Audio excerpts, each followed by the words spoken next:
Welcome back to Swift on Sundays, folks. As always, we've got lots to get through. I try and build an entire project here in about an hour, usually 90 minutes. And we have sort of half an hour of questions afterwards. This time, I've got a particularly fun project to work with. We're going to be using Apple's Create ML framework to use machine learning. So we can train our own model for our app. And we'll take that model and put it inside an iOS app. So you can see it working great in there as well. To add some more joy to the mix, we'll be using UI in code, using stack views. So we'll be able to learn from that as well. So there's lots to get through. My goal here is to build something vaguely real you can actually apply to your own projects. So the app we'll be making is going to help people get a better night's sleep when they drink coffee. Now, I'm after this going to be recording my Swift Over Coffee podcast with Sean Allen. So I have the enviable time of drinking some Malbec and also drinking coffee. So I have both at the same time here. So it helps folks like me get a better night's sleep. That's the idea. And what will happen is we're going to be training up our model based on some data I prepared, which will ask folks, when do you want to wake up? 9 a.m., 8 a.m., whatever it happens to be. How much coffee do you drink? 1 cup, 5 cups, 10 cups, whatever it is. And roughly how much sleep do you think you need? I'm going to put those three things into our model, and it'll come back saying, based on what you've said, here's what you need to go to bed at this time. That's the goal. So we're working through that, all being well. There's a chat window full of things on the right, which is fantastic to see you all. It's good to see some friends there. Hey, Mark. Here's Michaela, just arrived. Fantastic. You think it's too low, do you? Sorry, I can bring it slightly closer if you like, or turn up the gain, perhaps, in the microphone. Might get a bit louder, perhaps. Anyway, I'll try that. Anyway, the rules are pretty simple questions. I love having them. They're fantastic. They really help the experience. Please keep the off-topic questions until the very end. Otherwise, it makes me very hard to follow in the chat window. Please, if you want to ask me about Flutter, like folks do every week, please keep that to the very end. If you have on-topic questions, you want to ask me about what I'm writing right now in the code, awesome. Go ahead and ask those straight away in the chat window. I'll see that and I'll respond as best I can. So please either keep the on-topic questions like in the chat now and off-topic questions for the end, and I'll get to those when I can. Otherwise, the mental speed bump is just too hard to keep up with. There is only one real rule I care about in these things, which is that if you have any sort of harassment, any sort of abuse, it's an instant ban. I have a zero tolerance for that. I don't care whether it's about the gender or whatever it happens to be, race. I don't really care what it is. Anything like that, instant ban. Don't do it. You'll be banned. So with that's in mind, let's crack on with some actual coding, all being well. So I'm going to go ahead and share my screen. So I'll press that one. Boom. Okay. Phew. Let's have some coffee, perhaps. We're going to start off by training a model. Now, this used to be rather hard in iOS 11 when Apple launched Core ML.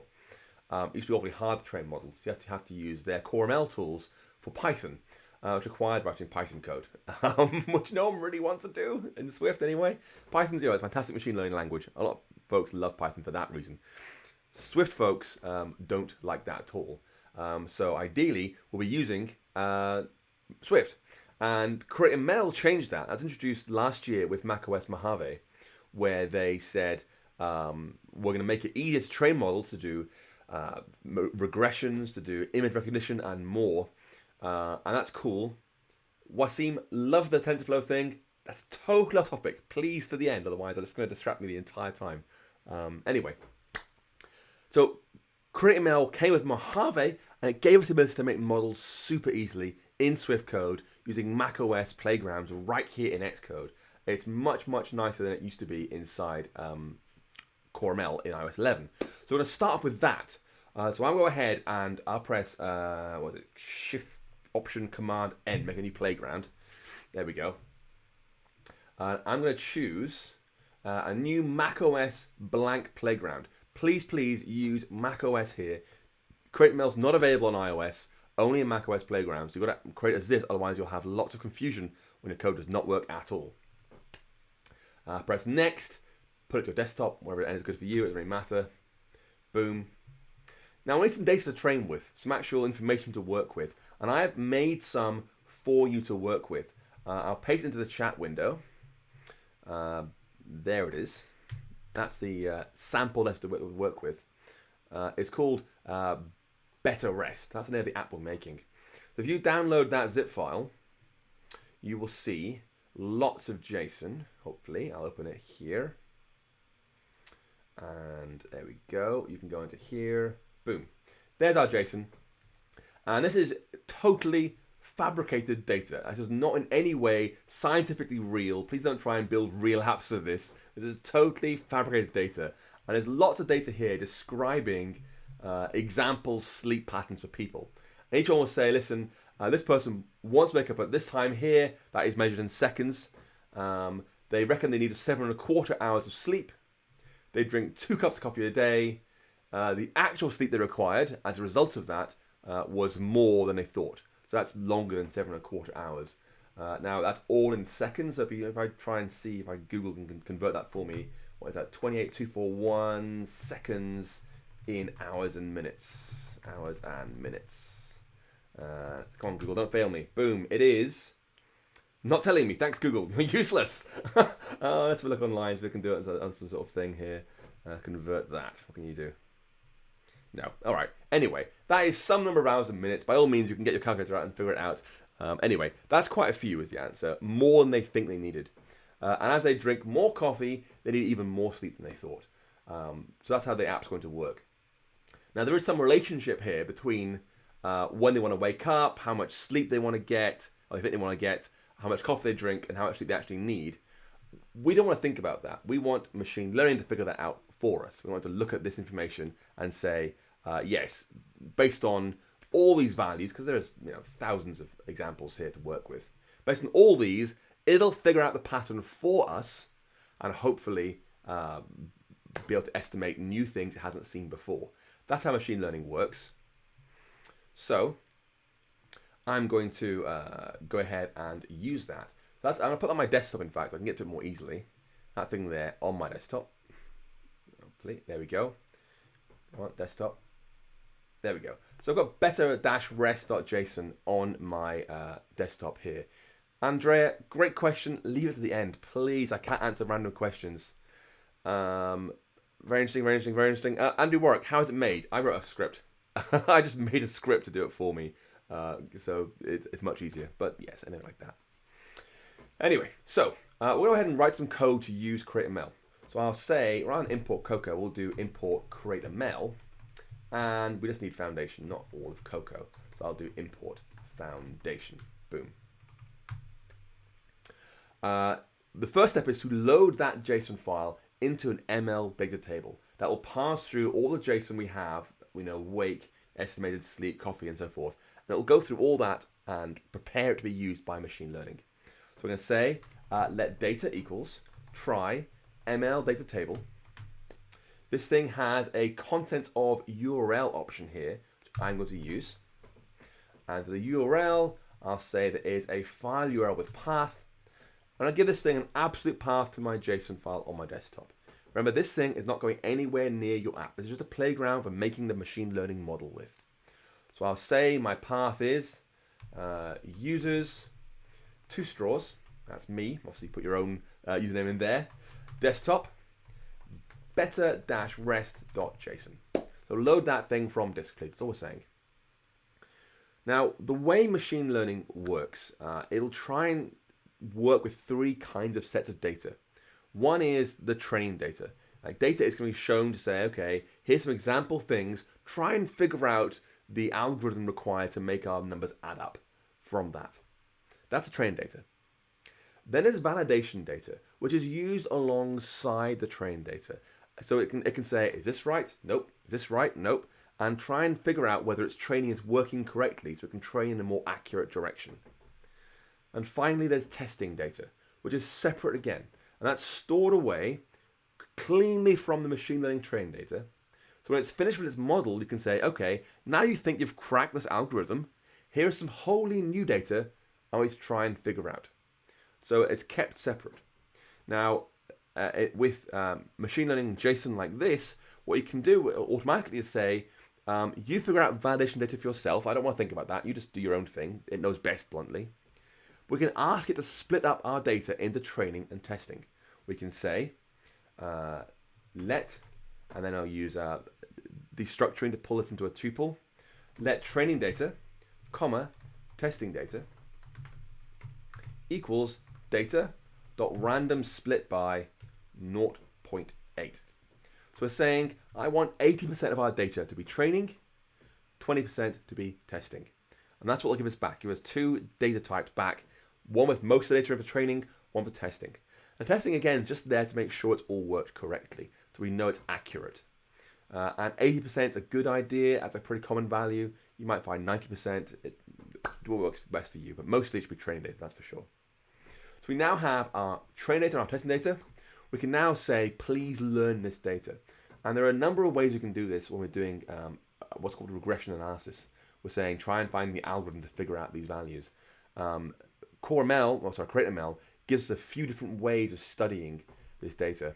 And you can look at them more closely. You can say, is it a linear regressor? It's like a function of an algorithm. Is it a boosted tree regressor where there's many trees that tries to add them all together to make a final result? There are lots of ways you can try and figure things out. And they have great names like random forest. But broadly speaking, when you're starting out, unless you know what you're doing, it's 80% training, 20% testing. The majority is training data.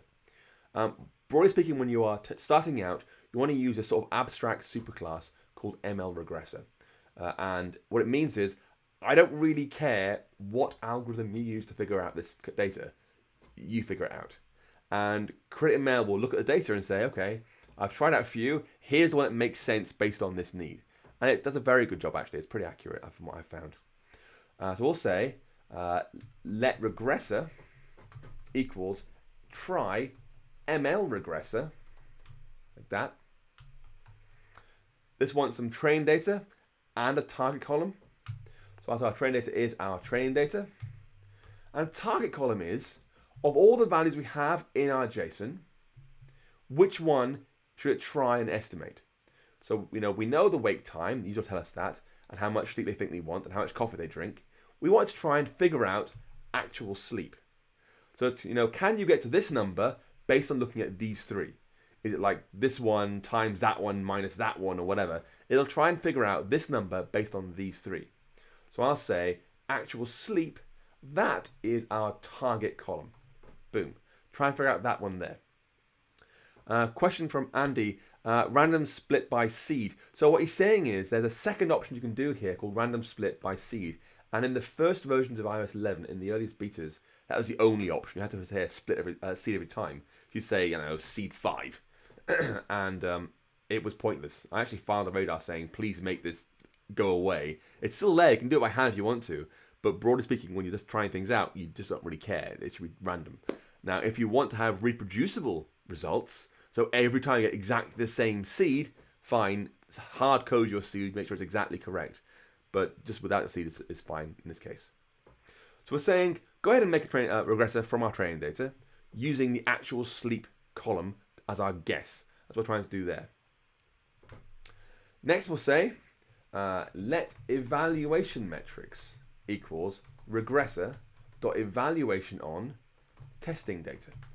So it's saying, once you've trained yourself, I want to know how good you are at data you haven't seen before. That's our testing data value there. It's seen all the training data. It's gone through that already.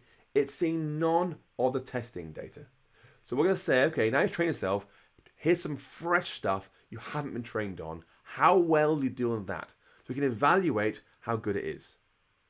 So I'm going to print evaluation metrics dot root mean squared error and print evaluation metrics dot maximum error.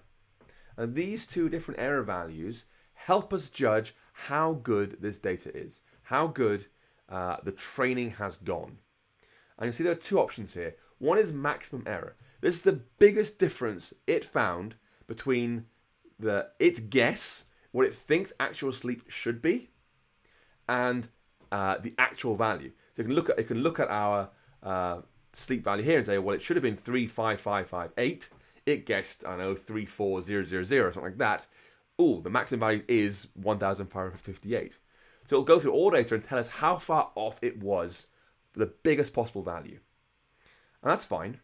But this one here, the RMSE, the root mean squared error, is broadly speaking a significantly more important value. It'll tell us how far the average is off. So it'll do a mean error. So it'll say, okay, this one's off by 100, this is off by 200, so the mean error is 150. But it actually does it in a slightly cleverer way. It squares the errors, means the square, and then calculates the root from that. And it's a subtle difference, but it does actually matter quite a lot. If I had, for example, down here, this is not code, don't write this in your own code.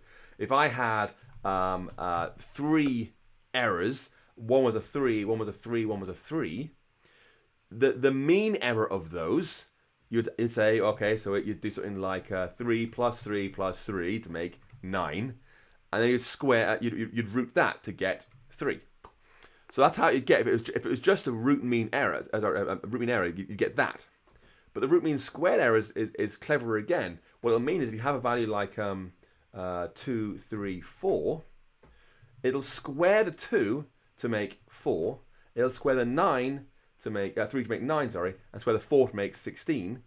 It'll then add that together to get 29, like that, and then root that. So you end up with a higher value than 3, and it was like 3.2 or so, I don't know, 3.1. Some value higher than 3. So by using root mean squared error, it means the big errors, like 16 for example, are more heavily weighted. It means it worries more about bigger errors than smaller errors. So the root mean squared error is a very, very good number to look at, and usually the one we actually care about. So I'll press play in my playground, and I'll have a little think and train our data all being well while I drink some more coffee. There we go, okay. So it's telling us 2 values, these 2 down here. This bottom one, 697, that's the maximum error. That means the largest difference between its guess of testing data and the actual sleep value from testing data was 700 seconds. So not a lot, quite frankly. It was remarkably close. So 10 minutes, 12 minutes, whatever it is, right? The root mean squared error, the average error across all the testing data, was only 179. So 180 seconds. So it's 3 minutes off in the recommended sleep time for each person based on our training. So it's very, very good. And you can go ahead and customize this if you want to. You can see, for example, that we said we want to use ML regressor. So, please create ML, you figure it out for us. But behind the scenes, it's chosen a linear regressor, which is one of several options. You could have a boosted tree or random forest or other types in there.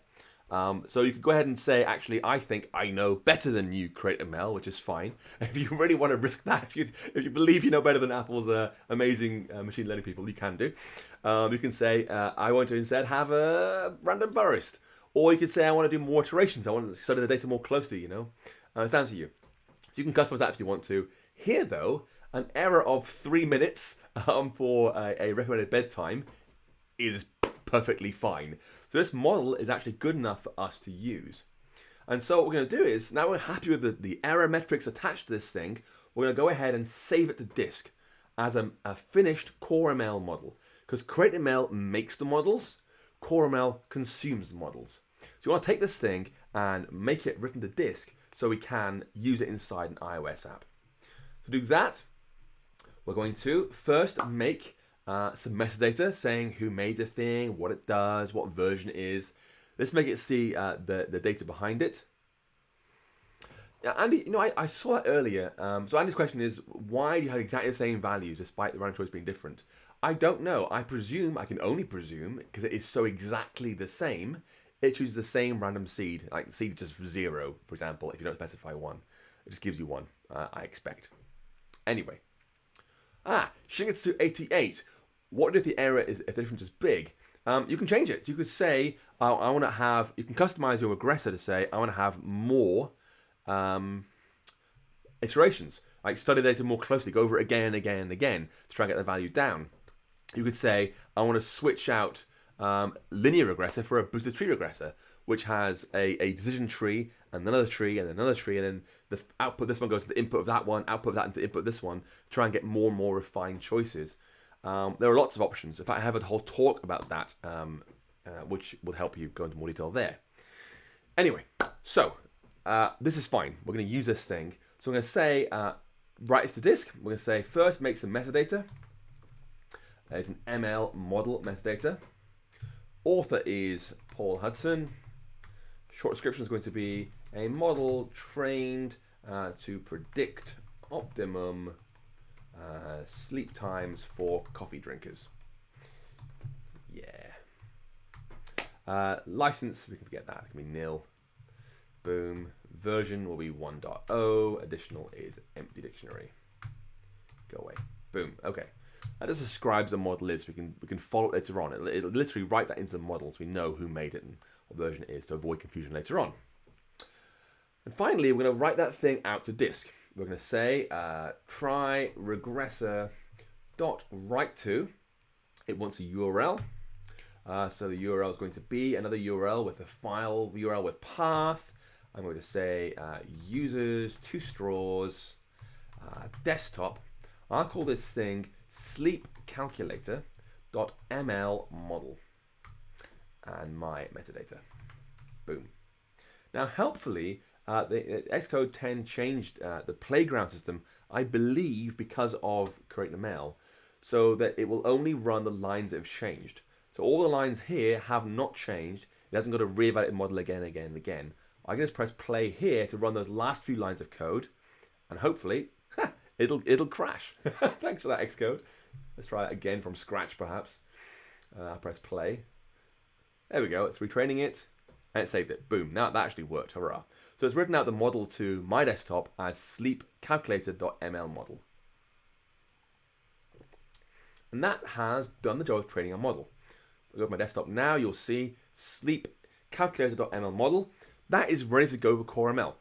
We can go ahead and use that straight away in our app.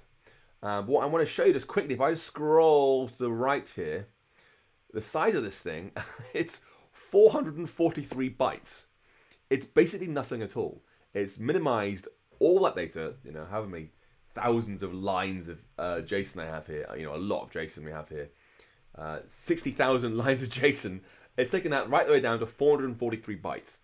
Because what it's done is it's a linear regressor, which is basically an algorithm. It said, okay, I think to get actual sleep, we take the wait time multiplied by estimated sleep and divide by coffee, for example. Whatever it's decided the algorithm is to represent all those rows, it'll do so.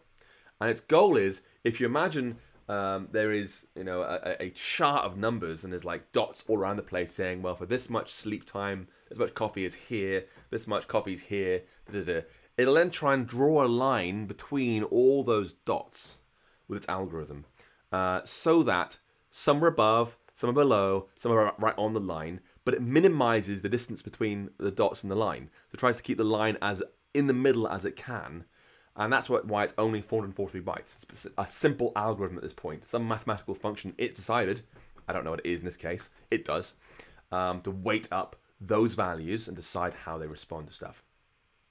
Question from Ade, line 5. So what's happening here? Random split returns a tuple.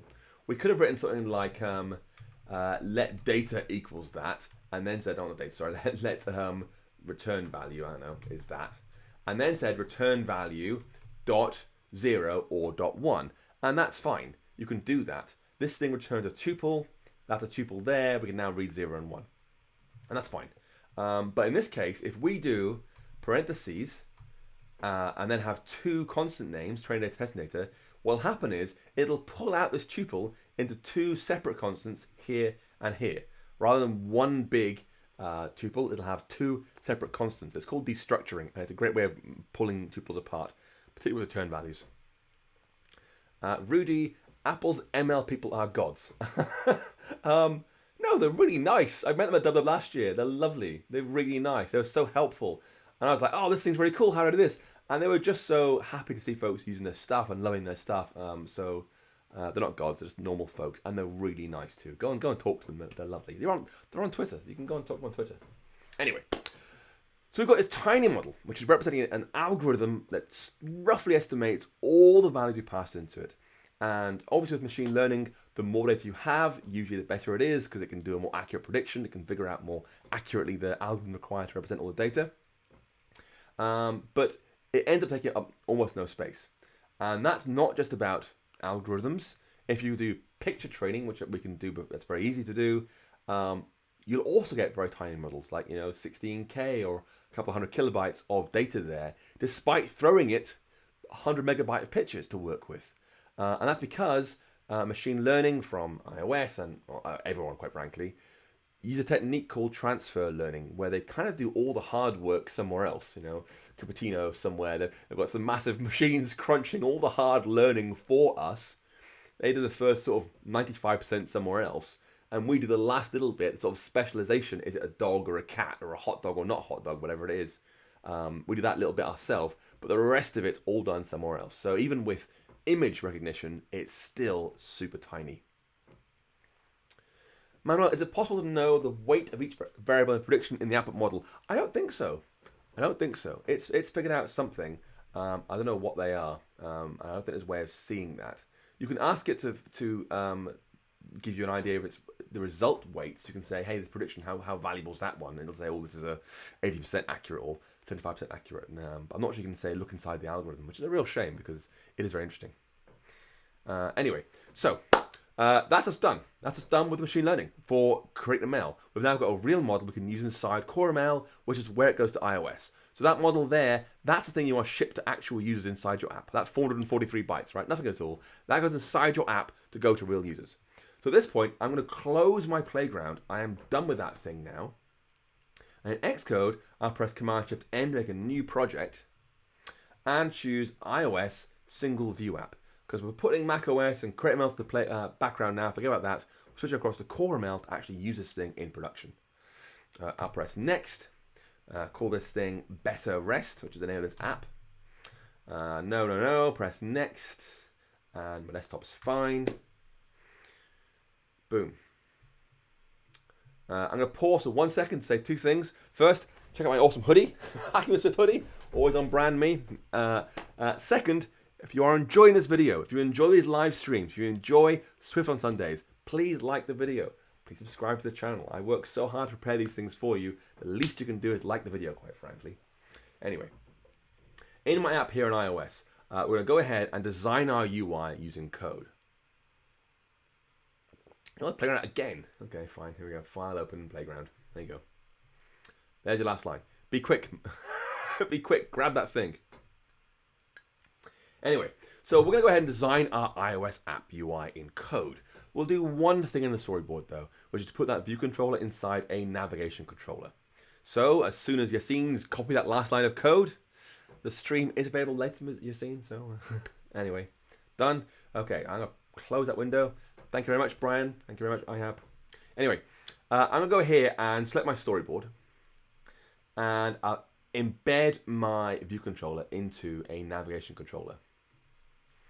Editor, embed in nav controller. There we go. That's it. Put it over there because, IB. Thanks, IB. That's it. We're not doing anything else with that UI. The rest will be done all in code. And what to happen is in our view controller, we want to have various components down here saying, when do you want to wake up? How many hours of sleep do you think you need? How much coffee do you drink? As like a label and a date picker and then some other stuff below it. We'll do all that in code. So, over in view controller Swift, the likes have doubled. Quite frankly, good. I spent a lot of time preparing these things for you. The least you can do is like the video, Anyway. We're going to add some properties to our view controller. And we need these things as properties because we want to modify them later on.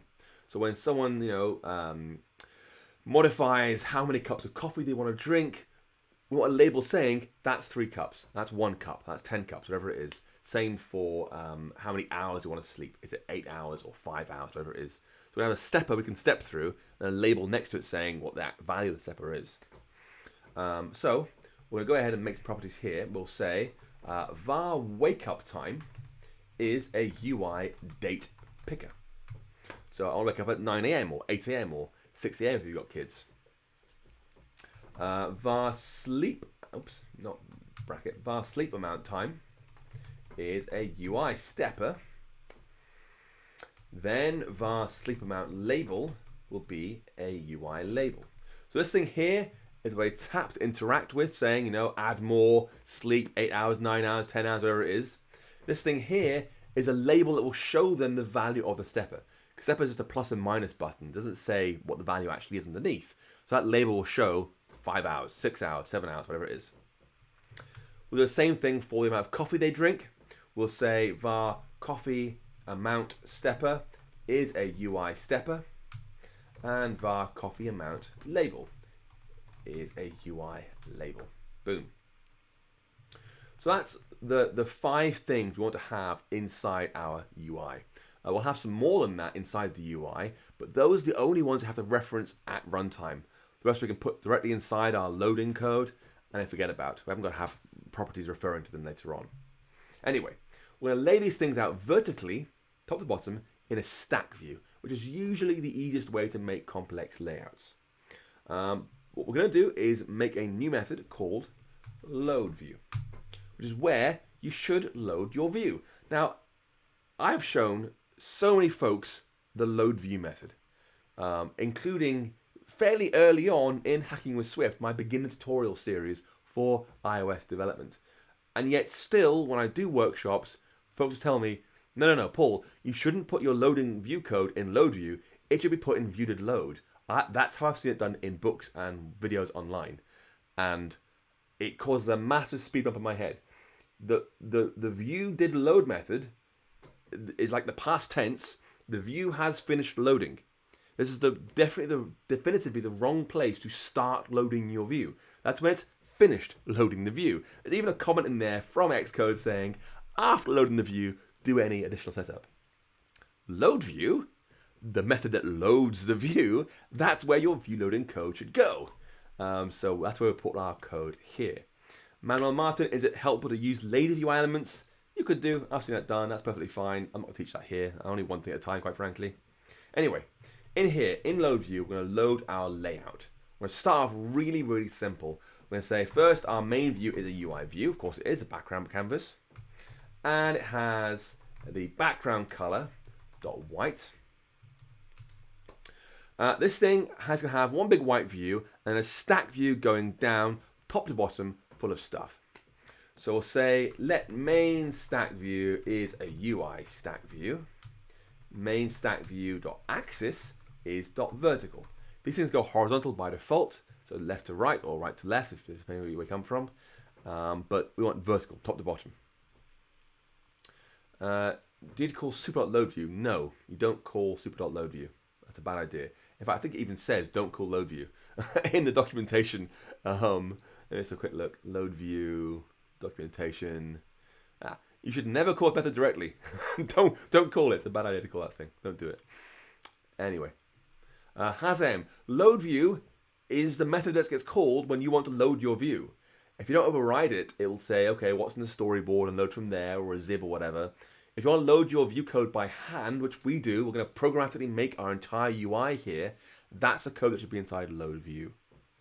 Anyway, main stack view, vertical axis that goes top to bottom.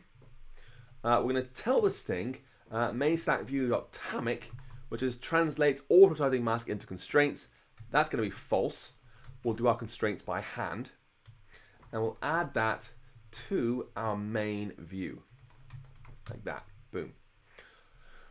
Then we want to pin that stack view so it'll stick to the top edge of our view controller and also the leading and trailing edges. So it'll stick to the top, left and right, not the bottom. It'll grow towards the bottom automatically as we add things to it. We haven't got to pin it there. So it'll get bigger and bigger as we add more things. So we'll say ns layout constraint dot activate. This takes an array of constraints to activate simultaneously. I'm going to say, well, our main stack view, its top anchor should be a constraint equal to view.layout margins dot top anchor with a constant of 20. A little bit of padding at the top there. So push this thing to the top of our view controller, leaving space. Oh, that might just guide, sorry. Boom, there we go. Comma, main stack view dot leading anchor, so it's left or it's right edge, depending which language you have in your phone or simulator. Dot constraint equal to, I'm going to use view dot layout margins guide dot leading anchor. There's no constant required here because the layout margins add some leading and trailing space automatically, which is great. And finally, main stack view dot trailing anchor dot constraint equal to view dot layout margins guide dot trailing anchor. Boom. Top, leading, trailing, pinned on all edges. It'll grow at the bottom automatically. For now, the simplest possible thing we can get away with, which is adding one label to the top so you can see something on the screen. I'm going to say let wake up title is a UI label. Wake up title dot font is a UI font dot preferred font for style. Headline, nice and chunky. We'll let this thing run over as many lines as it needs by saying wake up title dot number of lines equals 0. And wake up title dot text is going to be when do you want to wake up? And we'll add that to our main stack view. Now, if you have not used stack views before, I hope you have. If you have not used them before, you will see that main stack view has add subview and also add arranged subview. There are two things that sound very, very similar. You've got to be really careful how you use these things. When you add a regular view to another view, you use view.add subview, like we did up here on line 27. Stack views are special. Stack views are what's called a non-drawing UI view subclasses. They don't render themselves to the screen.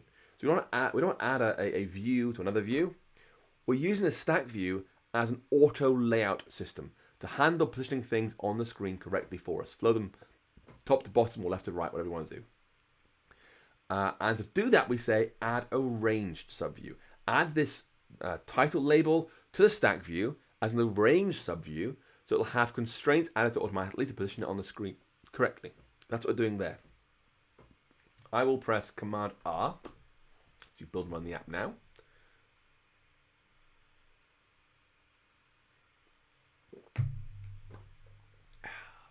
Hopefully it'll launch in the 10R, I guess. There we go. We should see our navigation controller plus one label if everything has worked correctly or not. Let's find out. It's still loading in slow motion. Come on, you can do it. Come on. There we go. When do you want to wake up? That has worked correctly. Chesterman 18G. Is it possible both levels will be inside one row stack view? If you want that, that's not what I'm going to do, but you could do that if you want to, Chesterman. Anyway, so we're now seeing our first label, which is fine. That's worked correctly. We're going to go ahead and add the rest of the UI now, doing things bit by bit and running the program regularly so you can see it kind of come together. Do we always have to use layout margin guide? No, use it if you like. There are many guides to work with. That's what I happen to like.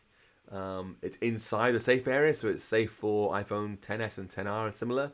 But Shigetsu, you may use whichever one you wish to have. Anyway, next up, we're going to add a date picker below, so folks can say, I want to wake up at 7 a.m., 6 a.m., 4 a.m., whenever they want to wake up. So we'll say wake up time is a new UI date picker. Now this thing is a property already, so we're going to try and read this date later on.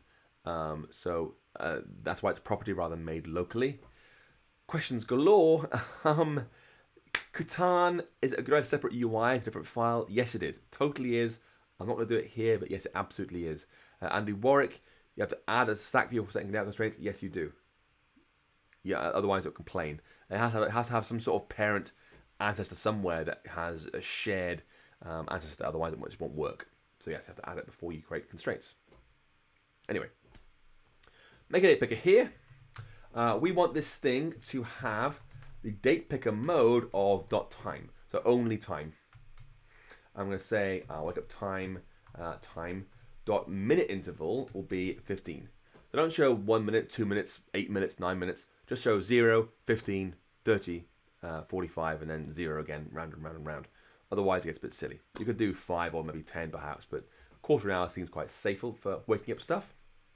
Then we'll say main stack view dot add arrange subview our wake up time. So add that picker directly to the stack view. I'll press Command R. We should see it placed below the label straight away. That's the magic of stack views. Let's find out. Boom, there it is. Great.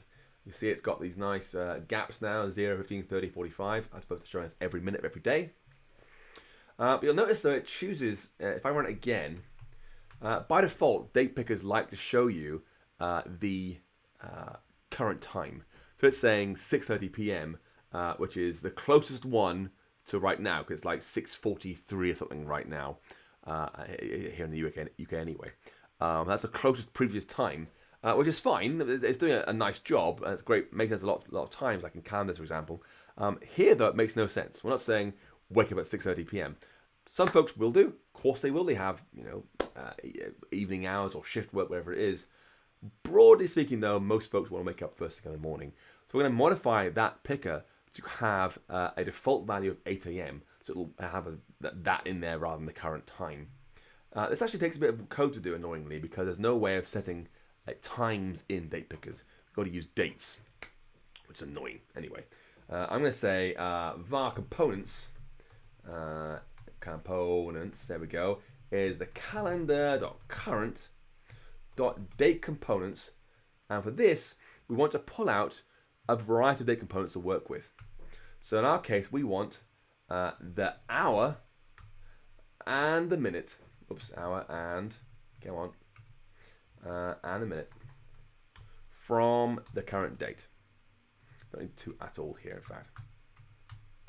And that'll tell us, what is the current date we have to work with. And you can skip this entirely if you want to. You could say, okay, keep the minute, skip the hour, whatever you want to. In our case, I'm just going to say my component's hour is 8, and my component's minute is 0. I left that here so you can customize. Left it here so you can customize as much as you want to, or just pass in your own value. Whatever works for you, down to you. We can then say, with that in mind, now we have an actual 8 o'clock 0 minute component to work with.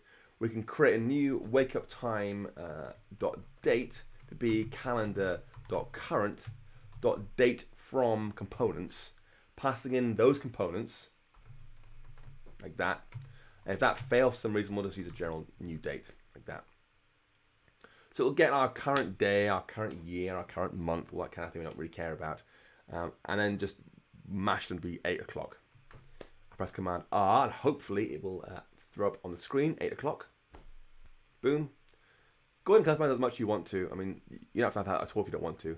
Whatever works for you. Anyway, next we want to ask users how long they want to sleep for. And this is an estimate. Roughly how much sleep do you think you need? And they'll say, oh, I'm an 8 hours a day person or a 9 hours a day person, whatever it is. That's an estimate. We'll factor that into our final prediction based on how much coffee they drink, obviously, and when they want to wake up and similar. Anyway, we're going to say, next, let sleep title is a UI label. Sleep title dot font is a UI font, dot preferred font for size, dot headline. By the way, this thing here is a much nicer way of making fonts than doing UI font, system font of size, because this thing responds to dynamic type. So it gets bigger and smaller based on users' settings in their iOS apps. Again, this thing can go over as many lines as it needs, so number of lines is 0. And we'll do a text for this of what's the minimum amount of sleep you need. Boom. And we'll add that again to our stack view by calling add arrange subview, sleep title, like that. I'll press Command R to build and run. How do I think about that? Boom, there we go. Okay. Now we're going to show a stepper to let them choose a value. That's the plus and minus buttons you get in many iOS apps. And it's great. It makes it very easy to accept numbers in and out, but it has no visual readout of the value inside it. You want to have a stepper and have a label beside it. And to do that, having two things in one row is problematic because stack views go top to bottom in this case, vertical, boom, boom, boom, boom. So by default, it'll have the stepper and the label below. We want to have stepper and label beside, side by side, so that it looks a bit nicer on the screen. So to do that, we're going to have our main stack view going down the way, but on this row here, the stepper plus label row will have a nested stack view, a stack view inside a stack view. There's a main view going down the way. On this row, we'll have one going across the way with our stepper and our label. So, down here, we're going to say sleep amount time, there we go, is a UI stepper. Sleep amount time dot step value, how much to change when you press plus or minus, I'm going to say is 0.25. So a quarter of an hour, when you press it, I want 8 1/4, 8 1/2, 8 3/4, 9, and so forth, every time it's pressed. Okay, folks, again, please leave the off-topic questions to the end. I cannot handle constant questions. I've tried it, it just throws me off too many times. Please don't do that, please. Sleep amount time dot value will be 8. Start with a default or recommended 8 hours a day of sleep. Recommended. We'll provide a minimum value of 4. Then I'll try and go like the super light sleepers perhaps. Or maximum we'll say has 12. They want to spend half their day sleeping, which is possible. I would love that. Anyway, that's our stepper right there. As for label, it's easy enough. We'll just do sleep amount label is a UI label and give it a font. Same thing before, UI font dot preferred font. This time I'm going to do this text style dot body. So it's slightly smaller, not as bolded as a headline. There's no text in there, but that's okay. We add in that text at runtime when the stepper's tapped through, otherwise repeating ourselves is a bad idea. And we want to put both those things inside a horizontal stack view. So the main stack view is vertical, adding things. When we hit this line, it'll go horizontal, nested inside the main stack view. So it'll have the stepper and the label side by side. So we'll say let sleep stack view, tongue twister, is a new UI stack view. And then sleep stack view will do spacing of 10. That's 20 perhaps. Anyway, bit of spacing between the stepper and the label. It's a little bit, so they aren't directly against each other. Then we'll say sleep stack view dot add a range subview, sleep amount time. And sleep stack view dot add a range subview, sleep amount label. That's our horizontal stack view done. We can now add that to our main stack view by saying main stack view dot append. Oh, sorry, add a range subview. What do you call it? Sleep stack view. Boom. Okay. I'll press Command B to build the code. Looking good. Command R. Let's run it out. See how it looks. Nice. So you can't see a label here. It's just here. You can't see it because it has no text by default. But that's okay. We'll provide that at runtime when the thing runs, when the step is pressed. We want the same approach, the same horizontal stack view, a stepper and a label. We want the same thing for our coffee amount. How many cups a day do you drink? So we'll say, let's coffee amount stepper be a UI stepper. The coffee amount stepper, this thing here, this is going to be a minimum value of 1, because it's an app for coffee drinkers, a maximum value of something very high. And I was thinking, how much, like, what would a massive coffee addict drink in a day? And I thought like 20 cups. That's a lot of coffee, right? Yeah, it's a lot of coffee. It's more than I drink, that's for sure. So I thought a minimum of 1, because it's for coffee drinkers, that's the point of the app. And then the maximum, oh, I shouldn't be a let, sorry, take that let away. Maximum value should be 20. So it goes between 1 and 20 for our coffee drinking amount. Then for the title, because this should go above the thing, saying, you know, how much coffee do you drink? Let's say, before that, we'll say let coffee title is a UI label. It has the coffee title font, is a UI font, preferred font for text style, headline, like before. We'll say again, you can wrap over as many lines as you need with number of lines 0. And the text is going to be how much coffee do you drink each day? That's going to go into our main stack view before this horizontal stack view. So we'll say main stack view dot add arrange subview coffee title. Then comes our stepper, the plus and minus buttons. Then comes the label for the stepper. So we'll do again coffee amount. Label is a UI label.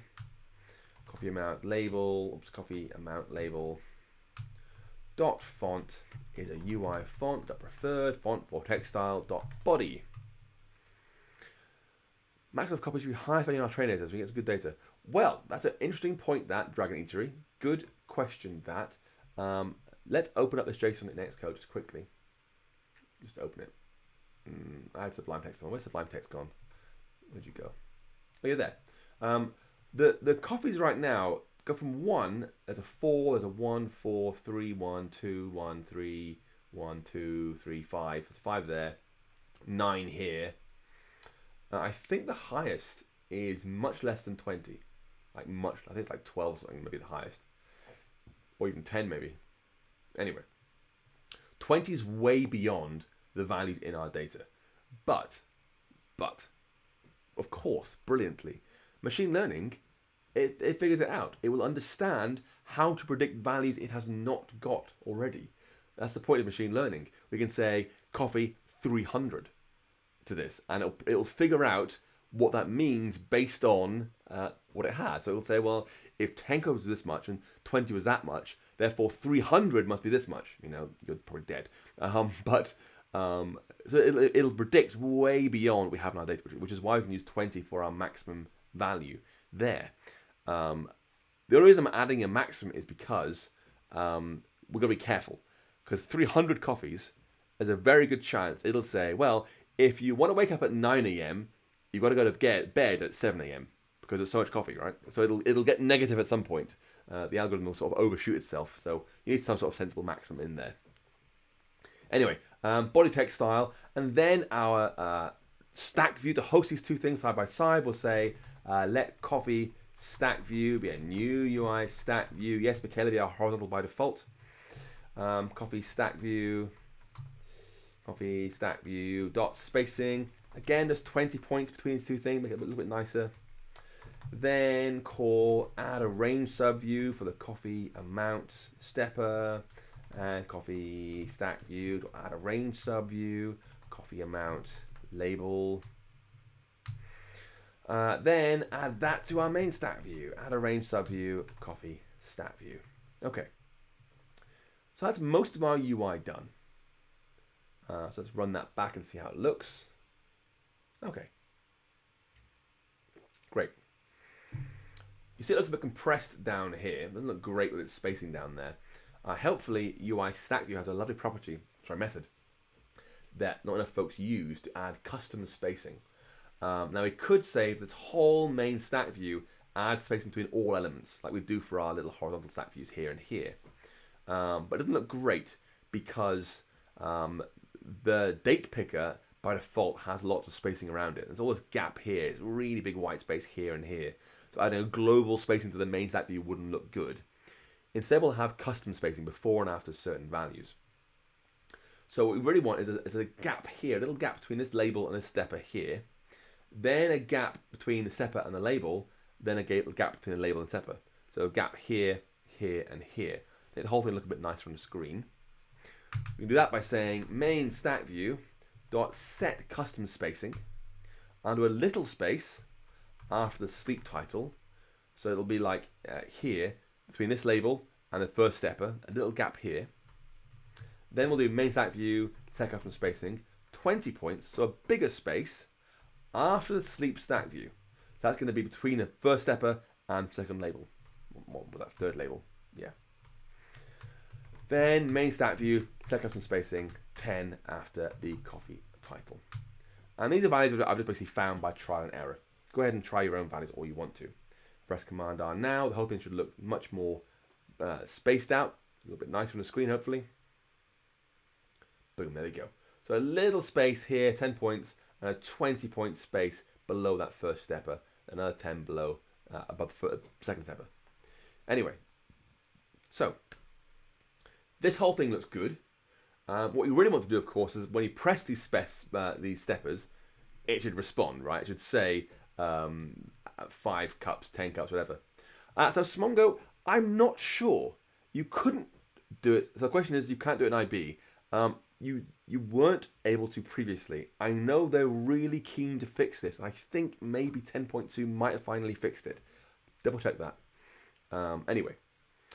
So we have our spacing now, it looks nice. I want to add some actions to these things. When you press on sleep, it adds some time to it, and same for coffee and so forth.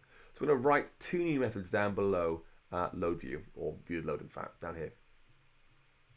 We're going to say at obj c func sleep amount changed. It's at obj c, so it can be called by the UI stepper, which is an Objective-C component. We're going to say sleep amount label dot text is, and we want to have the value from our stepper. So I could say something like this: string sleep amount stepper dot value, like that. It'll have a little thing. Oh, what do I call this thing? Not sleep amount stepper. What do I call this thing? Sleep amount. Oh, time. Whoops. Sleep amount time. There we go. There we go. Let's try that and see how it looks. We'll see how it looks. It's going to look bad, but I'll show you how it looks. And we can now have that attached to our stepper. So I'm going to scroll up to the steppers. We made them up here. This thing. I'm going to say sleep amount time dot add target self hash selector sleep amount changed for dot value changed. So when it's tapped, call that method. I'll press Command R now and we'll see how it looks.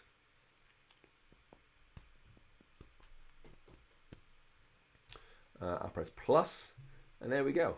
Doesn't look too bad actually. Yeah, it looks alright. I mean, it looks alright.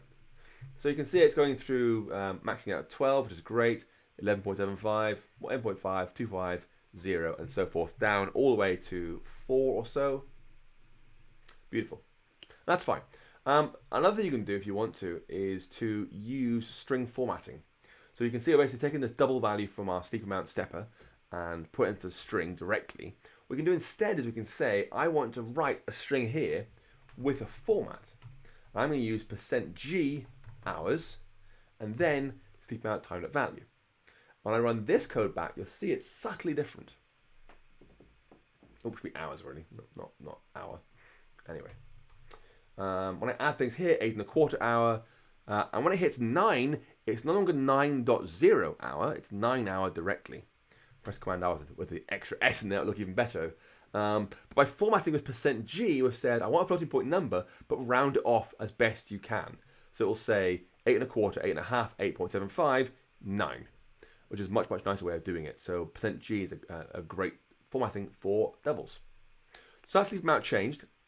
We'll do the same thing for the coffee amount changing as well. We're going to say at obj c func coffee amount changed.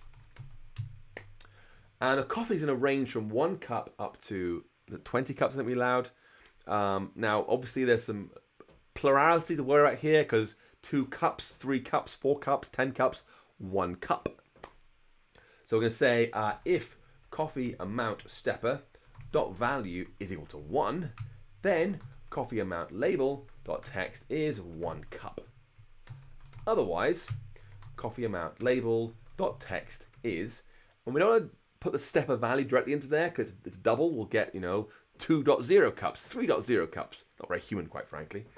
We use string interpolation to say, give me the int version of coffee amount stepper dot value. So it rounds it off nicely, and then add cups to the end. Hopefully, boom, I'll add that as a target to my coffee amount stepper up here. Coffee amount stepper dot add target self hash selector coffee amount changed coffee 2 e's 4 dot value changed, and then run that back. All being well, we can now control both of them. Let's find out. So we have 9 hours, 2 cups, 1 cup, 3 cups, 10 cups, 20 cups. Brilliant. So now this is more or less working correctly. I'll make one small change at the end of this because it works fine when we're working with the views. As you can see, I can tap on the plus and minus and it works great. But when the app launches, you'll see there's no text in the labels. So you're not really sure what the initial value is. So you can see it's blank here and here. And you can fix that just by calling those methods by hand at the end of the load view.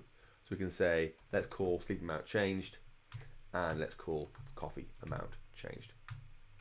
Boom. Just to have the initial text in the right place when the app first launches. Let's find out. Great. So without pressing enter, you can see 8 hours and 1 cup as sensible defaults. So our picker and both steppers and all the labels have great sensible defaults users can see on the screen, which is fantastic. We're going to make a couple of small changes before we go into the ML stuff, really small stuff. We're going to say this thing has a title of better rest. And I'm going to make it a little bit nicer by having large bar buttons at the top.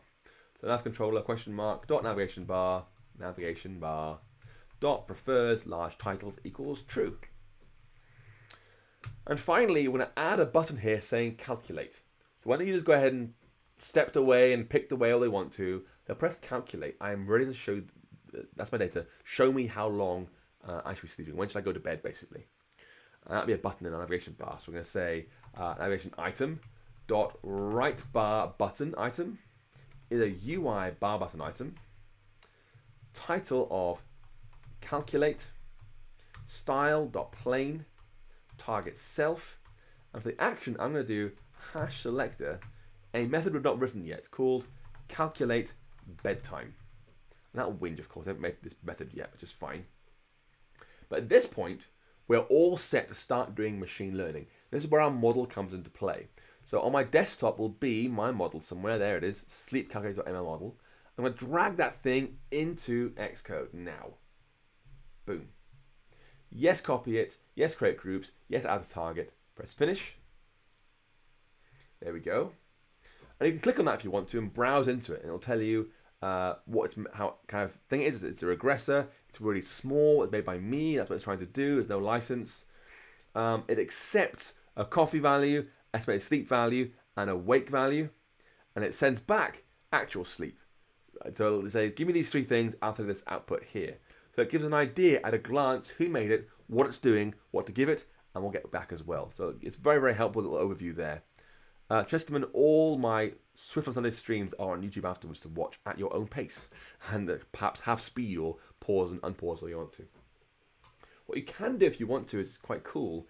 If you click this little grey arrow here next to Sleep Calculator, it'll show you some code that Xcode will generate for us based on all the things it's found inside the model. And it'll say, oh yes, coffee's a double, sleep's a double, wake's a double, and so forth. You can see there's input and output. There's a class called Sleep Calculator, which is the model itself, which will load from the model that's compiled by Xcode. So all this machine-generated code here will be done as part of our code automatically. So when we build now, because we have a machine learning model imported from the file on Finder, it will automatically see that and make a class for it that we can use straight away. It's really, really nice. So we can use that straight away. I'll write this function called calculate bedtime. We'll do down here at objc func calculate bedtime, and we'll use that class straight away. It's made for us by Xcode from the machine learning model, so I can just say let model equals a new sleep calculator, like that. So we use the name of the model, sleep calculator.ml model, as the class name in our generated Swift file. So we can use it straight away. Now, in a real app, you want to show a new screen with some new UI saying, here's your bedtime, whatever you want to do. This is not about UI kit here. I'm going to use a UI alert control because I'm feeling lazy. So we'll say there's going to be some sort of title string, some sort of message string, and then we're going to try and prepare to call our model. Now, getting a prediction from machine learning stuff like this is throwing. It might error. So we need to have a do catch block so we can catch the errors successfully down here. And if the catch thing's triggered, if the do block fails for whatever reason, we're going to show a title of error and a message of sorry, there was a problem calculating your bedtime.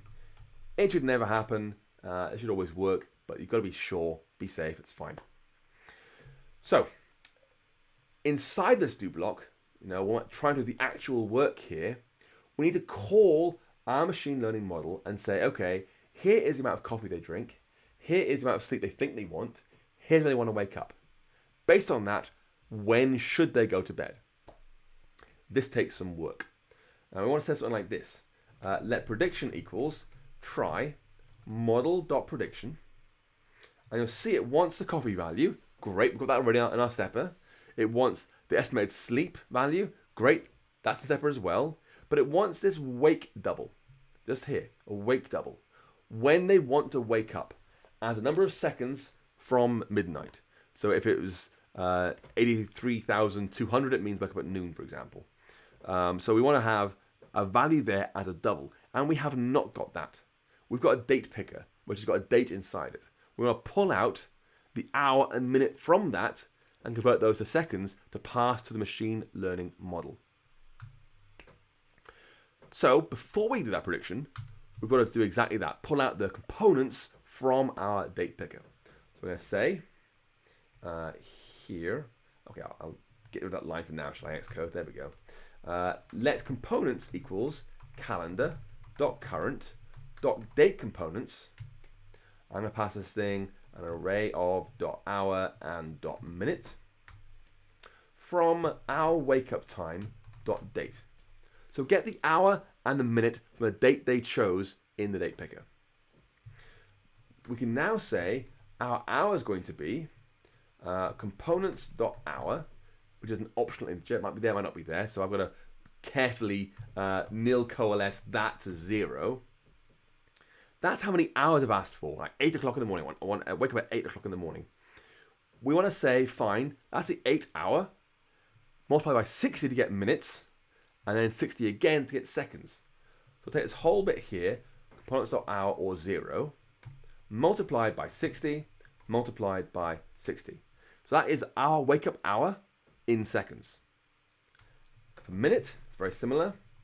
Minute equals components.minute or 0. This time just times 60. So forget the extra 60 here. It's just minutes already.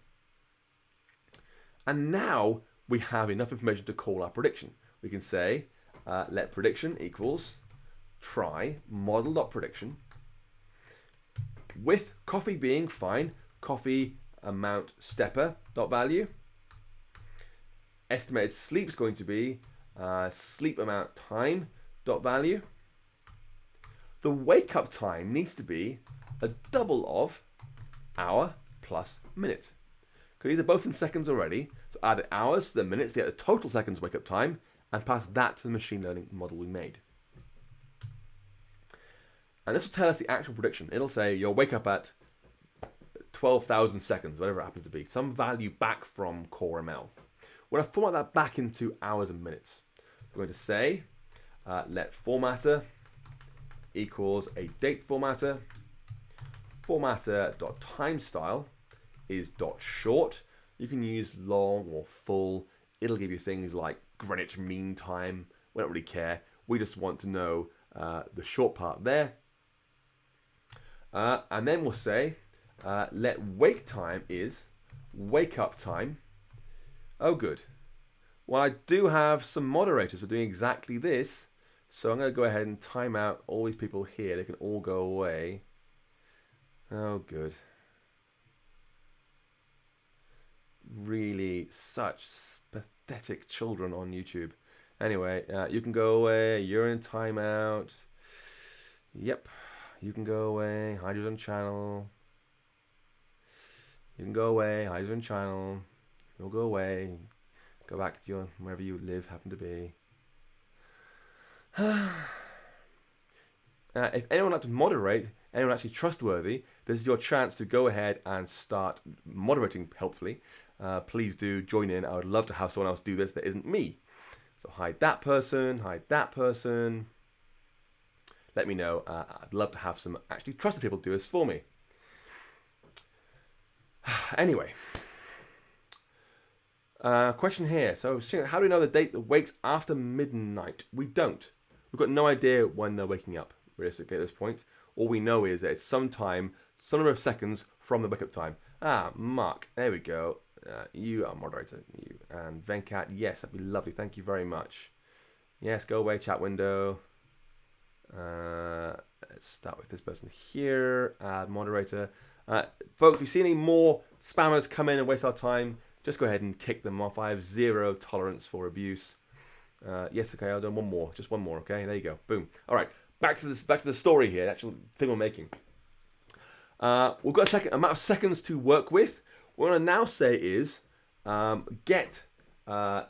wake date be equal to our wake up time date minus prediction dot actual sleep.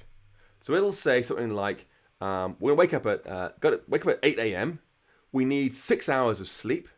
So subtract 6 hours from date to get the wake date here. We can then put that into our message variable as saying formatter dot string from wake date, like that. And finally, title equals your ideal bedtime is. Boom. And hopefully, if I build and run that, actually no, one more thing, don't forget, this will be a disaster.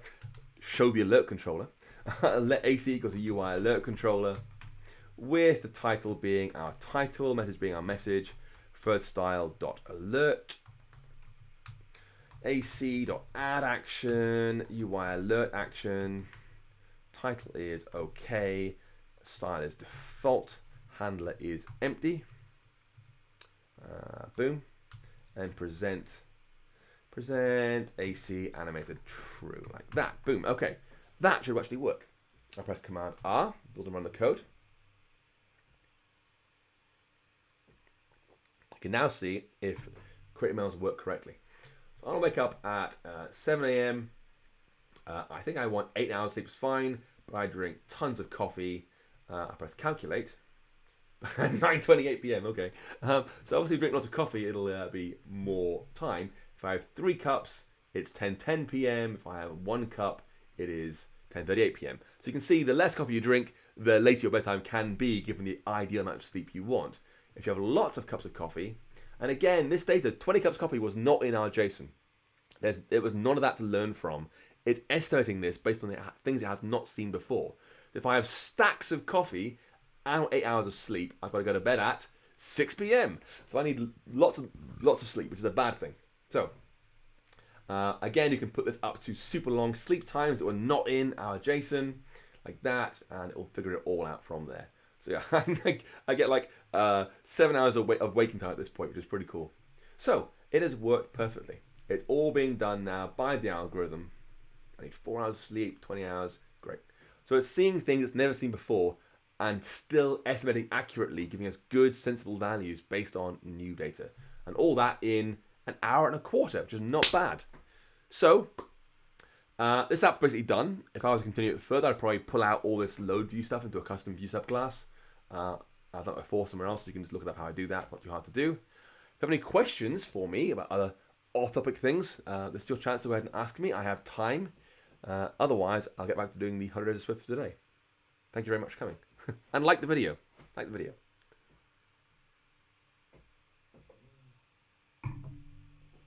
Any questions?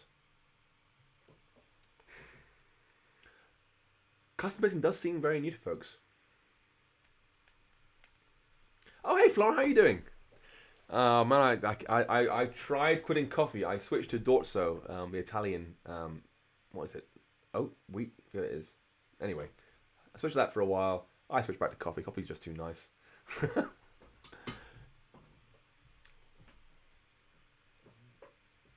Thoughts on TensorFlow Lite? I literally have no thoughts. I have no thoughts because I'm sure it's very interesting. It's obviously backed by Chris and his team. Um, CreateML works very well for me. TensorFlow has many advantages. You know, you can do significantly more advanced things. For example, in one of my books, I think it's Practical iOS 12, we look at the system where we train it on handwritten digits based on a standard image set. And they're sort of tiny little images people have drawn out the number 8 thousands of times. And we trained that, and the accuracy is surprisingly low. Now, CreateML will refuse to read small images. It will scale up to be large images, which is a bad thing. And then it gets low accuracy, whereas TensorFlow will get significantly higher accuracy. So there are reasons to use TensorFlow, but it's just not of interest to me. You know, I'm not an ML researcher, so I don't need extraordinarily accurate ML. I just want to know, is that a cat or a dog? Is that some value here? I've got much simpler needs, and for me, the ease of use of CreateML and CoreML makes it better. I suspect this year we're going to see another massive release from Apple on the machine learning front. You know, CreateML was, bluntly, I feel, a bit of a last-minute job last time in 018, which is why it runs as a random macOS framework with a little UI built into playgrounds and so forth. Isn't great. I suspect that'll get much better in Xcode 11, whatever comes out next. We'll probably see a built-in ML editor inside Xcode. We may even see, if we're lucky, come on, if any Apple ML folks listen to the stream quietly, we may see on-device training. That'd be so nice. We'll see. Anyway, a long answer, sorry. I'm going to scrub up other questions here. Stack view or collections view? Stack view. For this UI, stack view all the way. What am I doing MVC? All the color rights MVC Hector. So Shingetsu, I won't do a refactored version, I'm afraid, because it's too confusing for folks to follow along the feed. They want the source code they saw on the screen, not a modified version that matches some other criteria. So no, this will be the final version. I do have articles on that though. I'll show you what I've called it, something like massive view controller hacking with Swift, something like that, on DuckDuckGo. There we go. I've written articles on this already, and you can look that up. There's one of them, how to refactor massive view controllers, and it goes through examples of stuff. Here's some stuff we can download, how we centralize code here, we do modeling of data here. This is like this is like the first, I don't know, half or third of a workshop I do about this data more closely. But you see, it's creating views in code here, where it spins off the code into a custom UI view subclass. That's what it's doing here. So yes, that'll walk you through more clearly how to do it. Use that. When will I do a special sale of my books? I expect Dub. That's the next sale, which is a few months now. There'll be a sale there. So if you want to wait, please do. Digital Hole. Am I going to Dub? I don't know. I've asked to go to Dub. I've applied. It's a lottery. I may or may not go. I'll be in the area. You know, my hotel's booked, my flight's booked. I'm definitely going. Whether I'll be at the event itself is down to the mercies of Apple. I would like to think that given how much I write about Swift at the event and afterwards, I contribute enough to make the ticket worthwhile. But that's just me and my ego speaking. Could I describe what UI font or preferred font does? Of course I could. We could say here, sleep amount label dot font is UI font dot system font of size 17, right? And we'll get a default font, you know, San Francisco font size 17, which is fine. But if you have users with the dynamic type turned on, where the font's bigger or smaller than the default, it'll stay 17 points. So folks who have vision impairments will have a hard time reading your fonts. And actually, it turns out a lot of folks have smaller font size than default font size. They'll be annoyed by your chunky fonts. Whereas using preferred font for text style will say, this is just generic body text. What's the best font for that? And you'll get back bigger font or smaller font. they'll change the kerning or the leading. It'll look better by default. So you want to use preferred font where possible. Oops, I did go too far. Question from Labin: how can I improve with the 100 Swift challenges? Sometimes I feel hopeless. I'm sorry, I don't want folks to ever feel hopeless. I need to make sure the challenges stretch people, that you are being forced to think of something new. And it's a bit like creating language. You know, you can learn all sorts of phrases that mean specific things. But when someone says, okay, now take a bit of this, and a bit of this, and a bit of this, and a bit of this, and make a new sentence, that requires some thinking.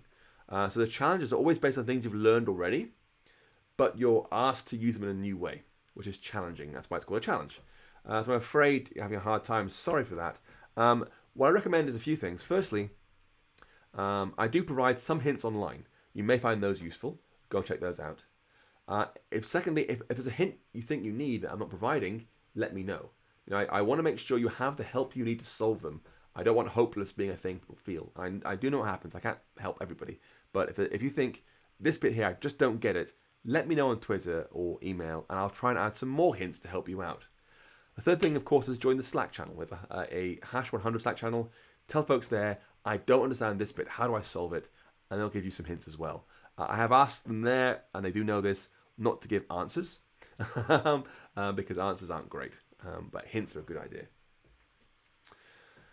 Rob, is it possible to write an app that can load up a model dynamically at runtime and out with data? Yeah, I don't see why not. Yeah, that's probably Blue Sky 31 Abel's question as well. Yeah. So what you'll see is we have an ML model here, which is the uncompiled model, and that comes down to a model C. If you look down here, you'll see, where is it? Model C will be in here somewhere. I'll search for it. Model C. There we go. So it gets compiled down to an ML Model C, which is an optimized thing ready for shipping. So there's no reason, I guess, why you couldn't just copy all this code into your project, grab the Model C from the finished built binary, you know, go into here, dig around in this thing, look in here, package contents, look in here somewhere. I guess it's in here somewhere, isn't it? There it is, Model C. Boom. There's your data right there. That's the finished built thing. Put that online, I guess. Download it. See if it works. I expect it probably does. I've never tried it, but I don't see why not.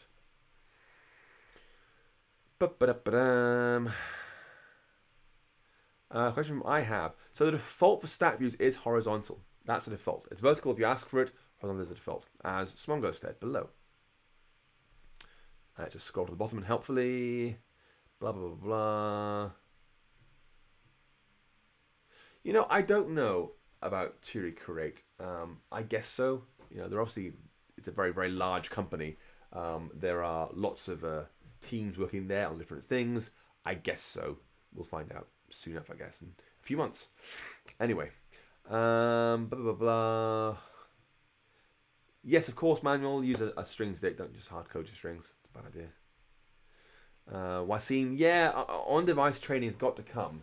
You know, all the photos stuff, things like face recognition is done on device. So clearly Apple can do it. The concern, almost certainly, is that it's going to drain the battery life. Now, for this, it was pretty easy. The training was trivial. In fact, it takes a few seconds to do. You could do that while the app's running. But for complicated things like detecting faces, particularly when you have shearing applied or exposure changes and similar, what you'll find is it takes a long time to train data. It could be an hour or two. And so for that to happen, they have to add some sort of background training service. Please start this training when you're ready. And the system will say, okay, when I'm at night, plugged into charge, full of battery, whatever it is, now start training all the things that are waiting. That'd be really, really nice. Even then, there's things like, oh, crikey, what if Facebook wants to do it locally and Twitter wants to do it locally, and da-da-da. How does it all work out to figure out how everyone can train at the same time? So it's problematic. I think my dog's trying to come in for some treats. Anyway, so it might work, it might not work. We'll find out soon, I guess. How can we customize? Come here, come here. Oi. Sorry, let me talk to my dog for a second. Come here. Hello. Sorry. Pick up the dog. Come here. There we go. What was the next question? Get on Slack. Yes, get on Slack. Slack's good. Go to Slack. Slack's great for that kind of thing. Use Slack. How can you customize an app used by disabled people? Good question, Hazem. There you go. You get your treat. Good dog. Well done. That's a great question with the disabled folks, because I have an article on that too. It's like I planned ahead slightly and made articles just for you folks to use. Carefully, dog it down. If we go to on Google, I am now covered in fluff. My new hoodie. Anyway, I have an article on that, something like accessibility. I'll try and find the link for you. Boom. That's your link right there. Let me put it on the main screen. It's called something like checklist, how to make your iOS app more accessible. And that thing there will give you everything you need. So go ahead and get that. Boom. And that walks you through different things you can do to make your UI work better flexibly and so forth. So please read that article. It's all there already. I've done the hard work for you. Slack channel link. Yes, sure. I'll give you a Slack channel link. So that is here in my Slack. Invite people. Share invite link. Copy. I'll paste into the chat window here. Boom. That is the Slack channel link. Go and follow that. Question. How do I get the iOS device to default to iPhone XS? So you'll notice in my thing here, I only have a few devices. I delete the ones I don't want. That's how you do it. You just choose the ones you actually want and delete the rest. It'll make your life much, much easier. Michaela, it's a good idea to be doing that. Hitendra, which one's better in my opinion, Vapor or Perfect? I don't even think about Perfect. I mean, it's like, it doesn't even come on my radar, quite frankly. So Vapor is the answer to that question. Can we use protocols if you want to? Fill your boots. Blah, blah, blah. Your app crashes at the end. Fine. Read my source code. It's on GitHub already for hacking with Swift. Compare the two. See how it's changed. And you'll probably find a problem right there. Otherwise, post it to the Slack channel and see if someone else can help you out there. Good question from Gutan. How do I contribute to refactoring the Unwraps UI programmatically? This would have been really helpful months ago when work was just beginning. Oh, just eating something else. Excellent. I want to try this crunchy behind me. That would have been really helpful months ago. I've been making lots of changes this weekend because someone wants to do Unwrap as an iPad app. So I was like, okay, fine, last minute change. I did all that. But I really want to ship this thing now, so I'm not keen to make big changes at this point. But I would love to see that months ago because it's got some real problems in the storyboard because there's a few things in there that are identical apart from some middle bit. So I could have interacted with it months ago. Anyway, it's problematic now. Answer.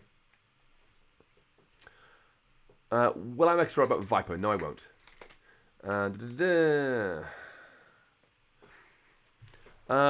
Numbers and images. So you could use sounds. Of course you could use sounds. But you don't want to. Sounds are problematic. So with sounds, you would normally say convert that thing, just your waveform, to a picture. Because you can represent a sound as a picture. You know, horizontally could be your time, and vertical could be the waveform and similar. Or use color values.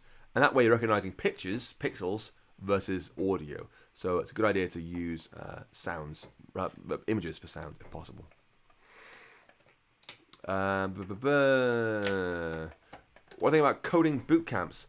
Boot camps are very helpful if you can't learn by yourself because they are much cheaper than universities, much faster than universities.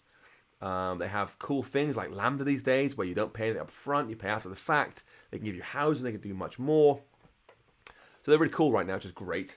Downsides is a 16-week course will be extremely vocational. You're going to learn how to write iOS apps using Swift and pretty much nothing else. So when you try and get a job and someone says, hey, is this O log n or O n squared? You will go, well, I'm not sure, but I know what table views are, for example. Now, many boot camps will try and backfill you with some computing science fundamentals, but just be careful. Make sure you find one that does give you a good rounded knowledge, not just strings and integers and similar, but real rounded knowledge. Can we customize preferred font style? No, but you don't need to, because you can use UI font metrics. You can say, I want to have some sort of headline thing here, like this, and then say, for that headline style, metrics.scaled font for my custom font, or scaled value for CG Float. So you could say, I want to scale it up to 200% based on their headline metrics, so you get your hard-coded values backed up by dynamic type scaling automatically. So you can use that instead. Alexander, I thought a product of storyboard was UI and code. You're not wrong. You're absolutely not wrong. I just try and make these things varied. And I was speaking to someone, who was it? I forget. Anyway, recently about these streams, and I was talking about how I don't want to constantly reteach the same stuff. So, you know, in the very first one we looked at, you know, I think it was refactoring the view controller. Then we looked at networking, looked at something else. I don't want to keep on repeating the same thing again and again and again, even though the best practices is something else. I want to do one thing at a time. So here, we're just trying to do UI and code. And I would absolutely do it differently in my own code. That's fine. But just doing one thing at a time is how I roll, quite frankly. Otherwise, it'd be very, very long streams. When should we expect you to at a conference? Well, imminently.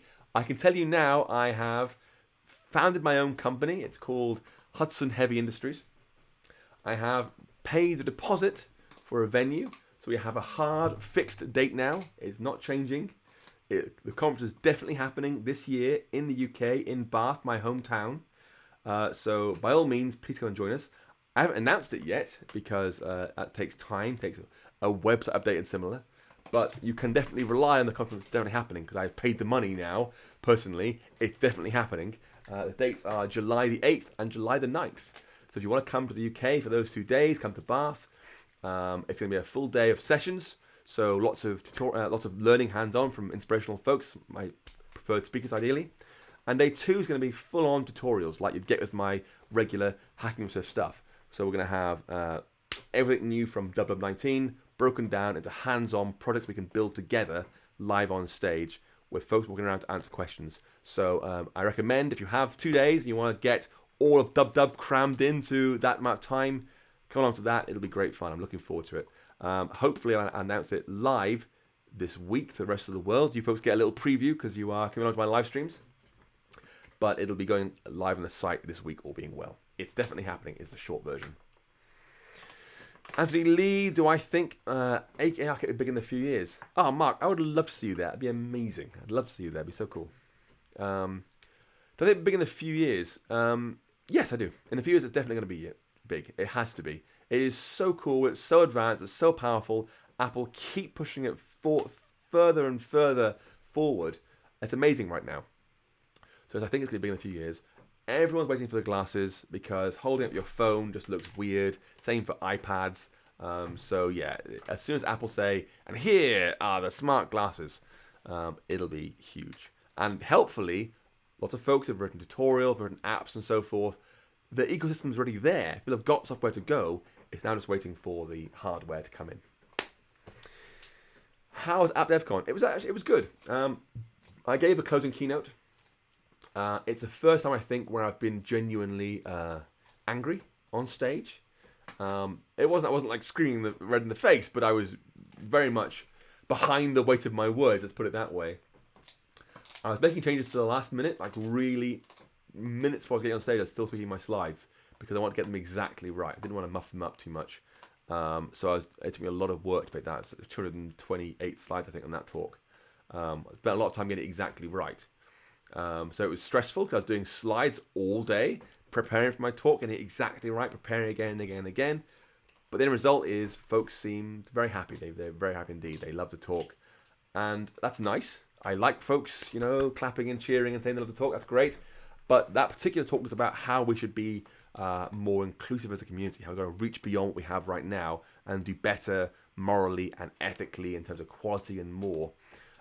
So I can only judge whether it's successful or not in 6 months, in a year. Has anyone changed how they do code review or interviewing or something else? So we'll see in 6 months how DevCon really went. We'll know for sure. Any more questions?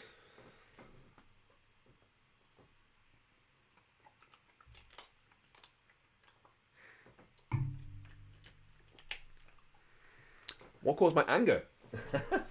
You have to watch the talk when it comes out, because the talk was about the many and varied ways that we can do better as a community. And it's things like demanding people create stellar GitHub repositories when still today, whether we like it or not, women have the burden of childcare and elder care. So they have, in the US, for example, every day, US men have 1 hour more spare time than US women do today. So men have an extra hour to play games or whatever they want to, do GitHub or if they feel like, than women do. So demanding that they do all the same GitHub work or whatever is just deeply cruel and deeply, it pushes people away. So that's in there, a lot of that. A lot of discussion about quality, how we ignore testing, how we ignore ethics to make things go fast, as opposed to right. So it was justified anger. I wasn't like screaming on the stage, but I think you'll see when the video comes out that the topics are topical and important. When did I start programming? Asks, what are you eating now? Asks David. A long time ago. Crikey, it would have been like the first time I really started coding. Yeah, come here. The first time I really started coding was with. It would have been. Come on. Here you go. It would have been. So I used to get this magazine years ago called PC Plus magazine, which was a general purpose computing magazine, and they gave away CDs at the time before DVDs came out, I think, with software on. And you've eaten it already. You terror. I got this copy of Visual Basic. I want to say 4. Custom Controls Edition. It's like a really cut down version of Visual Basic they could give away in the magazine, and I used that. And it was really limited. You couldn't show more than one window. I don't know, one window. But I used that. Come on then. I used that for all it was worth. I used to make as much as I could in this one simple thing again and again and again. And then finally my brother went to university to do computing science when he was 18. I was 16. And he got, at the time, it was some sort of student package from Microsoft. You pay us like $10, whatever it is. And we'll send you Visual C++, Visual Basic, Visual whatever. There you go. So he got Visual C++ and I got Visual Basic, the full version, when I was 16, and I made lots of apps with that. And from there, at 17 I went to PHP, and then at 18 I went into Delphi, and it kind of got deeper and deeper and deeper from there. So I've been coding for about 25 years now, it turns out. Good go. That's your last treat, though. Let's get any more super chats. Every super chat I get, I'll give you a treat, okay? You tell them you want to get some more treats. Anyway. The talk we there, probably there, Andy, I guess so. It took a little while last year to get the talks out, so about you a little while. Tom, I know nothing about Apple's internals, and I don't want to. I genuinely don't want to. I love the surprise of WWDC. I remember last year, I did not mean to. It was an absolute mistake. They have this thing, it's called SF Mac India, I think it's called, and it's now SJ Mac India because it's San Jose now. It's a meetup before Dub Dub. Everyone kind of hangs out and chats about how cool Apple's Up is. And I'm there, and I meet Ricky Mondello, who's a really nice guy. You know, he's on the Safari team from Apple. He's a really nice guy. And I said to him, "Hey, you've been given $5 from Alexander. Thank you very much, Alexander. You may have another treat, dog. Come on, good girl, Alexander." I met Ricky Mondello, who works on the Safari team, the WebKit team. And I said, "Hey, Ricky, I saw on the news that in the open source version of WebKit, there is now code in there for dark mode on Mojave." because I thought in my head, stupidly, that open source code was open the discussion. And he immediately he pulls out his phone and goes, "Yeah, I have no comment on that whatsoever." He just looks at his phone, ignores me. And I didn't mean to put him on the spot. I didn't mean that at all. I thought open source, but open source. I was wrong. Right, you've got another treat from David. Come on. I did not in any way mean to do that. I thought open source, but open source. I was wrong. So broadly speaking, no, I know nothing about Marzipan. I don't want to know Marzipan. I want the surprise. I want the excitement of dub. I love that. I never want to put folks on the spot like that. It's a bad idea. You joined the stream for the dog. You're so popular. More than me, it turns out. Delphi, the first language I learned. Yes, Delphi was great at the time. It was such a huge step up from Visual Basic. Much, much faster as well. But yeah, Pascal. Not really my thing today, let's put it that way. Whoa, you get $20 from Mark. You must really like the dog. I should get more dogs, clearly, because that's how I make money, it turns out. Come on then, Mark gives you $20. Come on, you get a treat. You are so lucky, dog. People really like you. Deirdre, Ricky, he's so nice. He's so helpful and friendly and incisive and interesting and kind and gentle. He's a really nice guy. So yeah, recommend Ricky very much. Follow him on Twitter. I think he's Armondello on Twitter. And he talks about, it's brilliant, because he talks about all the Safari technology preview stuff you wouldn't otherwise hear about during the year, like check out this now works. It's full of good ideas, so follow Ricky if you want more information on Safari. Do I have a Patreon? No, I don't. Sorry. Buy books. Or gift books. If you bought the books already, gift the book to somebody else. That supports me. I'd like that very much. I am thinking, by the way, get your ideas while you're here. I'm thinking, this was the 10th Swift on Sundays. I thought, well, if I get to like 10 or 12, I could probably package them up as a book and make a book called like Swift on Sundays Volume 1 or something. And it'd be these videos are in book form that you can go ahead and follow on your own pace and copy and paste or whatever you want to. And of course, updated for Swift 5, Swift 6, Swift 7 in the future. I'm thinking about doing that. So let me know if you like that idea. And I might give folks a nice avenue to support the channel if they want to. They could buy the books there to support the series. It's down to you, of course. Let me know what you think. Luna will get fat. Yeah, maybe. She runs an awful lot. So she's a Samoyed. I'm sorry, there's no more super chats. You've got to wait, dog. She's a Samoyed, which is like husky, a Spitz type dog, and they run. They really run. She runs and runs and runs and runs and runs. So she burns off calories like nothing else, turns out. You're very lucky, aren't you? Anyway. Do they give sandwiches? Yes, they do. It's like burrito rolls thing they give you. They're big burrito boxes. A lot of folks go outside and get food somewhere else. And there's stacks of options there. So yes, you can eat the food or go somewhere else. What languages do I know? Many? Which ones am I good at? Different thing entirely. Which ones do I know? Like I've done more than a few thousand lines of coding in? Quite a lot. And I've written so much C#, hundreds of thousands of lines of C#. Easy again, twice that from PHP. Probably the same again from Delphi, Object Pascal. I've written stacks of JavaScript. I've written stacks of Java for Android. The thing is, I am what's called an equal opportunities love giver. I love coding for every platform. I don't get hung up on one platform and say, oh yes, JavaScript is the one true language. No point resting your chin on me, dog. You can wait. There's no more super chats. You got to wait. So I've tried them all, and it's brilliant because it's allowed me to get ideas from here and put them here, and get ideas from here and put them here, and so forth. Don't assume that your preferred language, whether that's JavaScript running with React or Swift running with UIK, whatever it is, don't assume that has all the answers. There's so much you can learn from Objective-C or from Java or from Kotlin or from somewhere else. Look around, get ideas. Don't become a fanboy or a fangirl, because that helps nobody. So look around and get ideas.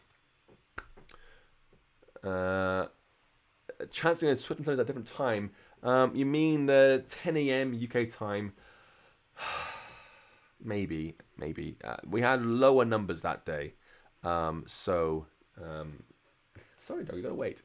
So I rely on folks coming along to see it live because they like the video, they share the video, it gives me things to talk about, so I know if I miss things off and similar. So having folks attend is important. So if I do a different time and fewer folks turn up, it's more problematic. Okay, so the video book thing seems fairly popular. Have a special place for Swift. I do. Swift is really good. I mean, Swift is a marvelous language. It's got so much going for it. It's easily my favorite language by a long way right now. But don't assume that it's the best. I mean, look at C#, look at JavaScript. They have async await. Oh, dog, you've got another donor. Go on then. Come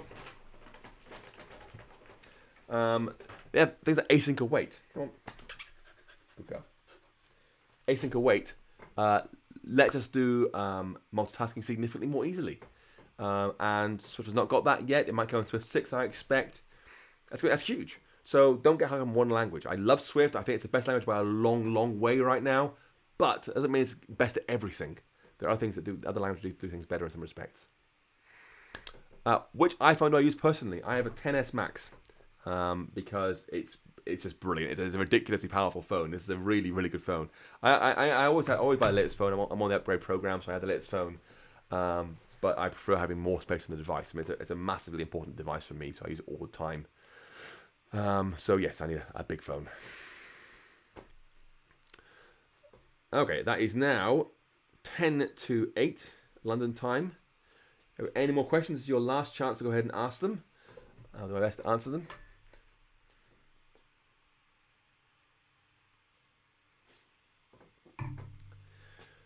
Could I do interactive scene of Swift on Sundays? No, it doesn't fit the format because it's about Swift, right? Someone asked me, I forget who it was, could I do Git 1 week? Again, very interesting, very important, but no, I can't because it's Swift on Sundays. I want to focus this day on making Swift stuff, so no. I do have a book though, Tom, called Objective-C for Swift developers, and it takes all your knowledge of Swift and puts it across Objective-C as easily as quickly as possible, so I recommend that. Tutorial about Node.js? No interest, sorry. I did work on React once. I find React very interesting, and that uses async await from ES 6, 2016, forget now. And then adds in React, which is a really, really cool way of doing UI front ends in JavaScript. And I love the way they do UIs. Beautiful, brilliant reactive UI is amazing. So I recommend that very much. I'm glad you liked the Swift in 6 seconds playlist. It's brilliant. Yes, well, if you haven't seen the 100 Days of Swift, that's even better. Go and check that out. That is hackingswift.com/100. And that's every day, including today, crikey. I need to post a new series of videos helping folks learn Swift. So go check that out. It's even better. Will my app dev talk come on SwiftU.io? I don't know. It's not a Swift talk. I mean, Swift's in there. I mentioned Swift, like Erica Sutherland's mentioned in there and similar. But it's not about Swift. So I'm not sure they include it or not. We'll find out at some point. Has AM book prices, please? Oh, I'm not sure what you mean, sorry. Varaji, it'll be online at some point. When they post the videos from there, it'll be online, certainly from their site. I'll link to it on Twitter, perhaps. But whether it'll come on anywhere else, I don't know. What does NS stand for? It stands for Next Step. Next Step. Next is the company that Steve Jobs founded after he left Apple and he was kicked out of Apple some years ago. He made the little Next Cube there. He made some wonderful things there. The team there made some wonderful things. And they made the sort of fundamentals that we still use today. Things like Interface Builder was a Next Step invention. And you can actually watch videos of Jobs using Next Step and Interface Builder to make applications. So you can see how it's kind of morphed and evolved into the current system very slowly. They've been removing NS from many things for a while as they make things structs rather than classes and new Swift versions. But there's still many remain, like attributed strings. There's no point staring at me. There's no more donations, so you have to go hungry, I'm afraid, dog. Sorry. Do I have Apple Watch? Yeah, I've done loads of Apple Watch. I love making these Apple Watch. Apple Watch, I mean, obviously, it's on your wrist, right? It's really personal. It's there all the time. But I liken it to a haiku.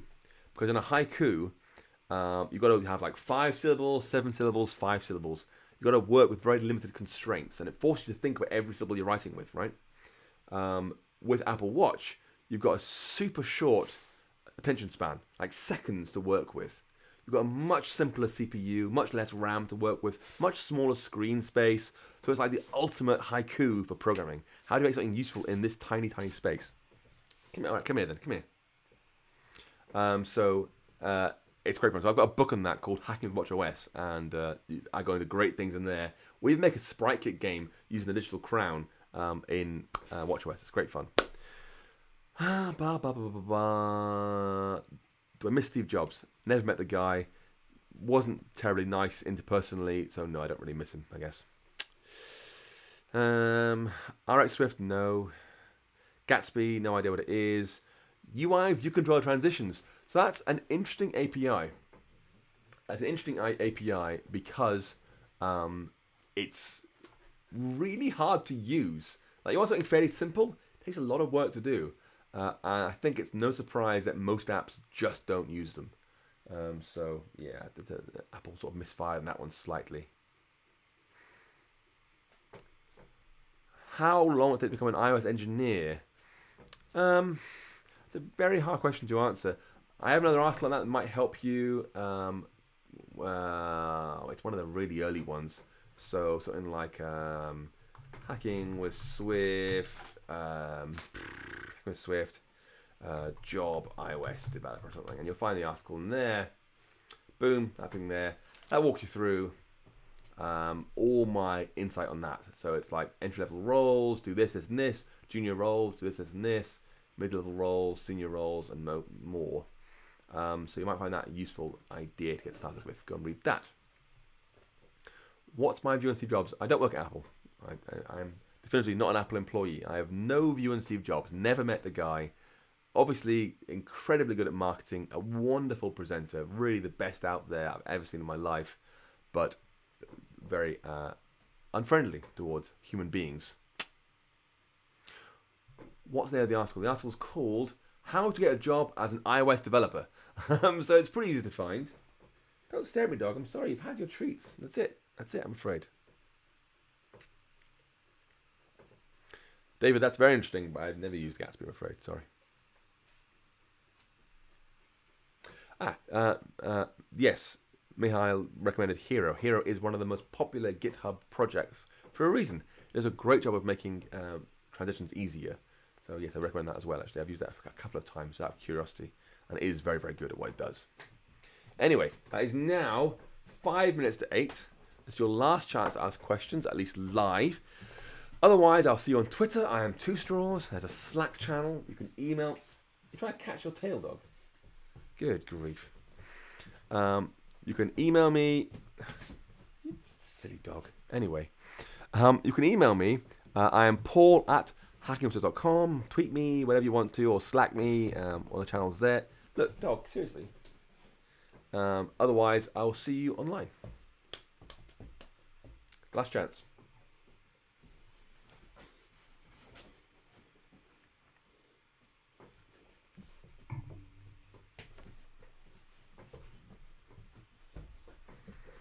Is React hard? So we're not going to get too deep into web dev. It's challenging with as a ramp up to get into web stuff, particularly JS web stuff, because they can't really make up their mind on how it should work. You know, we have Xcode, they have not got Xcode, so you've got to have things like Babel or Babel and Webpack just to get started, because everything's transpiled to older JS and similar, so there's a ramp up there, but it's not too hard. Anyway, that's the end of the stream. Thank you all for coming. If you have not already liked the... Oh, it's Sean. Imminently Sean is the answer. In about half an hour or so, I guess. If you don't already like the video, please do. And leave a comment in the thing below. And hopefully I'll see you on Twitter. And I'll see Sean in like half an hour or so. Maybe an hour maximum. I need to get a drink. I've had some wine and coffee together. Buzzing up my head. I'll see you folks online. I'll see you, Sean, in half an hour or so.